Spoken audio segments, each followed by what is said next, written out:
You are watching WPTV, award-winning college television.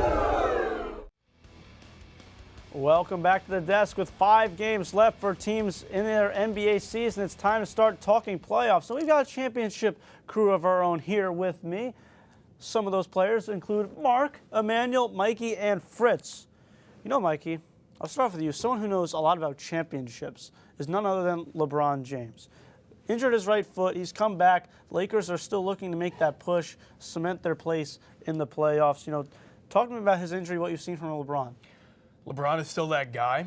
I don't think anyone will deny that. His numbers show it. I mean, he's averaging more than his career this year. He had 19 points, 8 rebounds, 3 assists in his return to action. Played another good game against the Bulls again after that. Honestly, for the playoffs, I could see them coming out of the play-in tournament. They have the best 2 on any team in the play-in tournament. I mean, maybe if Zion's healthy, that would be the one that would worry me in that case. Phritz? Yeah, I think the Lakers have a good shot to make it out of the play-in. Now, it depends on seeding when it gets to the actual playoffs.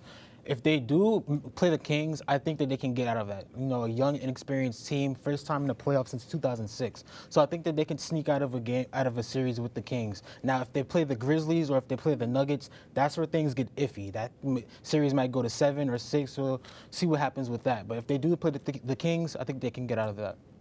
We gotta get Nick on here because you've been a known kind of Kings defender. That's a kind of little flip-floppy there, Phritz. Hey, man. Marc. Kind of sticking with just LeBron. I mean, coming back from a tendon injury in his right foot, you know, shooting that efficiently, 55% as we saw. You know, it's great to see him not lose his step, and really he's going to be a force for this Lakers team as they try to make a playoff push. Emanuel, are the Lakers a threat? I'd say so. Like Marc said, it's been a testament to LeBron's ability. One thing I will be honest about, though, if it's not completely necessary, I do think LA should, in some sort of way, try to minimize his minutes. If we're going the strategic route, they are 7-3 before LeBron's return game, but obviously I understand he needs time to develop relationships with those players that were traded beforehand that he hasn't gotten the chance to play with, but I think it's still a threat regardless of if he plays or not for these final stretch of games. You know, I really hope the Lakers can at least be competitive in the playoffs. Be nice to see what LeBron, AD kind of can do when fully healthy. But shifting from LA over to a former team that LeBron is familiar with, the Cleveland Cavaliers kind of made a resurgence this year with the help of none other than Donovan Mitchell. Marc, what have you seen from the Cavs superstar? You know, I thought you were going to call Cleveland the LA of the East for a second there, and I was going to look at you funny. But no, we'll take a look at Donovan Mitchell. Dropped 10,000 points in his career. Youngest player to do so. You see that dunk right there. I mean, we'll get a slow motion replay just for assurance. You can see how dominant he is, just rising over DeAndre Hunter. He didn't even want any of that. And then just a three-pointer right over Trae Young. You know, I mean, just splashing that from downtown. And then, you know, at the end, Cavs don't get the win, but a great game for Donovan Mitchell, becoming the fastest player to ever hit 10,000 points and 1,000 career threes. I mean, just incredible. It's a testament to his ability for sure. Yeah, Phritz, do you think Donovan Mitchell can lead the Cavs to playoff success? I definitely think so. I definitely think that they can win a first-round series. You know, against who? The Knicks. See? But, you know, talking about front offices, you know, LeBron left in 2018. For them to be at this spot right now in such a short span of time, that front office definitely needs to get a congratulations. One of the best, quickest rebuilds I've seen in a while for, you know, a team to move on from such a superstar of that caliber to be in the playoffs and not even a low seed. You know, they're about the 4th seed right now. So really good from their front office there in Cleveland. Mike, what are your thoughts on Cleveland and Mitchell?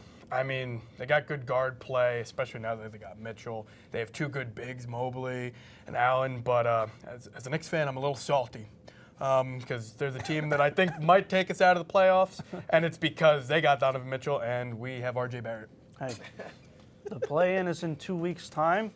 We will have an NBA block. Marc will host. It'll be me, Andrew Balistreri, probably Naiji, and whoever else, mano a mano. And I will come out victorious in that debate. I'm just a little teaser there. Emanuel, thoughts on the Cavs? Yeah, Mitchell most certainly deserves his flowers. Last season they played well up until towards the end. Injuries really riddled them in getting that last play-in spot. But like I said, Mitchell definitely deserves the credit for being the fastest player in history to reach 10,000 points. Another man who deserves credit in this situation is Quinn Snyder, his former coach in Utah. I think that the relationship that they had really allowed for Donovan Mitchell to make strides in his game and have that confidence, and he's taken it over to his talents in Cleveland and done the same. Yeah, Donovan Mitchell's definitely been a great presence for the Cleveland Cavaliers this season. Definitely can see them winning a first-round playoff matchup. Phritz, do you agree?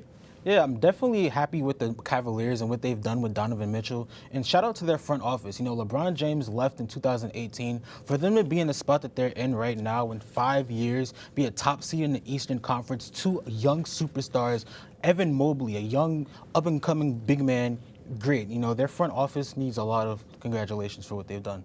Yeah, Emanuel, what do you see in Cleveland? Yeah, Cleveland, I definitely do see them being able to get past the first round, especially if it's against those New York Knicks. That's like taking candy from a child, beating them in the playoff series. A lot of teams have done it over the years, but Donovan Mitchell definitely deserves his flowers, being the fastest player in NBA history to reach 10K points. Someone who definitely deserves credit in that is his old coach, Quinn Snyder. I believe that the relationship that they had in Utah allowed for him to soar in his game, and he's brought it over to Cleveland. You know, if I say it, it doesn't hurt that much. When I hear it from other people, it's like you got a sibling you like picking on. If someone else does it, it's not acceptable. The Knicks, I can slander them. That hurt right there. I did that for Valery, to be honest. I will take his soul in a couple of weeks on a debate. Mike, thoughts on Cleveland? Team building's great. Garland's a great guard, too, to go along with Mitchell. 2 good bigs. Allen was a throw-in in a trade. I mean, they really won in that. But, you know, honestly, I'm just salty because I'm a Knicks fan. We have R.J. Barrett. They have Donovan Mitchell. They're probably going to beat us in this series, and it's because they didn't go for the trade. Honestly, I'm just upset. There's a lot of reasons that go back decades more than just Oh, that I trade. know. It's terrible. But it happens. We'll still root for them anyway. But switching to another team that was hoping for more prosperity. This team is out west I'm talking about. A little bit of a dynamic duo that was formed mid-season as a result of the chaos in Brooklyn. I'm talking about, of course, the Dallas Mavericks. They have not gotten out to the end of the season stretch that they've been looking for. Might miss the playoffs, might miss the play-in. Emanuel, what's wrong in Dallas? Yeah, I'd point to a lack of depth at the center position for Dallas this season. And this has been something that's going on for a while for them, but I feel like it's really taken its toll recently. Their only 2 true centers are Dwight Powell and JaVale McGee, and because of that lack of depth at the position, they've gone through a mix-up of lineups throughout the season. One game they're trying to go small ball, the next they're trying to go big. I feel like it's just game to game with them in terms of what they want to do tactically. They don't really have like a set strategy going into each game. Yeah, no, definitely the lack of that front court to help out their shooters and their scorers is definitely a problem. Phritz. Yeah, it's definitely team chemistry. You know, at the time of the trade deadline, they were 5th in the West. They've plummeted to 11th. And now we don't even know if they're going to make the play-in. When you add a guard that's so ball dominant and is so high volume with someone like Luka Doncic who already plays with the ball 90% of the time, you know, it adds a lot of confusion. It was even a game that one of their first games, they were playing hot potato with the ball. It's like they didn't even know who was going to take the last shot. So pairing that with Kyrie Irving already needing the ball so much to score, I just think that wasn't a recipe that was good. Yeah, definitely the star power has not really come to fruition. Marc. Yeah, so my answer kind of ties in with both Emanuel and Fritz's answer, but it's coaching, right? You know, the lack of coaching chemistry, the lack of being able to put out a good rotation at the end of game. It's the same thing that happened in Brooklyn and Milwaukee. Just couldn't call plays at the end of games, and it cost them, and that's why they're down at the 11th spot right now. Jason Kidd is probably not the long-term answer there. Well, yeah, it was kind of rumored that Luka and Carlisle once upon a time didn't really get along. Brought in Jason Kidd to bring the best out of Luka. Luka's obviously playing very well, but the team is not. Mike, what's wrong in Dallas? A lot of things. You're trying to get a scoring punch. You go for Kyrie Irving. You lose a lot of defense. You know, you lose Dorian Finney-Smith, awesome defender, versatile. Spencer Dinwiddie, a big guard. Kyrie, he's not going to help you on the defensive end. They're undersized in their bigs. I mean, JaVale's just a shell at this point. And, you know, they got a guard playing power forward in Maxey. It's just bad stuff right now. They had to go for the splashy trade, but it didn't work. Yeah, definitely didn't work. Gotta admire the swing from Mark Cuban, though. Might set the team back a few more years, though. See how long Luka ends up being in Dallas. But we're going to switch things over to early finals picks. Going to make a lot of finals predictions throughout the next month or so on the desk. But we'll start it off early, and Phritz will start it off with you. Which team do you like to win it all? You know, I think it's time for the city of brotherly love to finally get their championship. I'm going with the 76ers. Joel Embiid has been absolutely amazing this year. You know, pairing that with James Harden, leading the league in assists. They have the best pick-and-roll duo in the league right now. Pair that with Tyrese Maxey really coming into himself as a scorer. Tobias Harris, he's been a little streaky recently, but he can still go off for a solid 20 points if you need it. So I think that they have the depth and they have the star power to take it the distance and win and make it out of the East. You're going to need Doc Rivers and James Harden to kind of turn around their fortunes of late. Mike, where are you going? I'm going to go with the Bucks. I think the Bucks have the best player in basketball. He's not necessarily the MVP, but they also have a great team. They're constructed around him. They got great shooting, and they have just the most versatile defense, I really think.